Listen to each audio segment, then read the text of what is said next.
I think my first idea really isn't rocket science about Oakton, but it's just really telling the truth.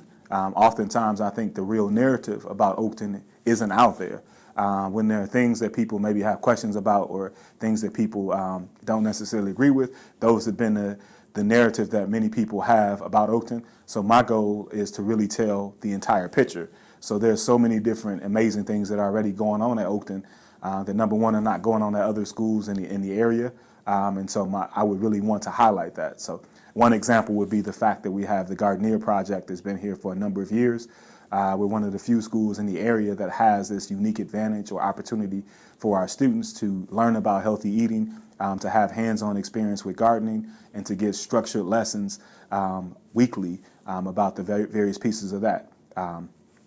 Other ideas that I have to support that initiative that was already here is really focusing on holistic health. So I've really pushed mindfulness in coming into Oakton. I also want to push cardiovascular health, which is another component for our students. And then I really want to look at being creative with the social emotional learning piece.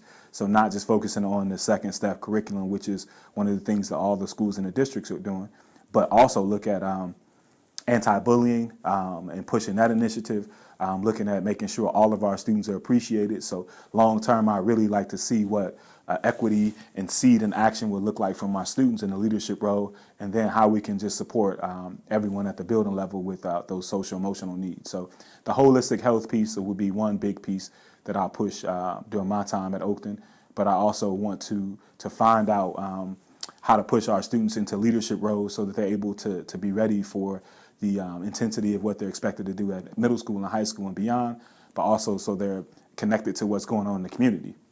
So those would probably be some of the things that I immediately have as ideas to make Oakton a better school. I just think the biggest piece is really for me to be visible, to be in tune with what our parents need, to recognize what our students need, and then be able to support my teachers throughout that process.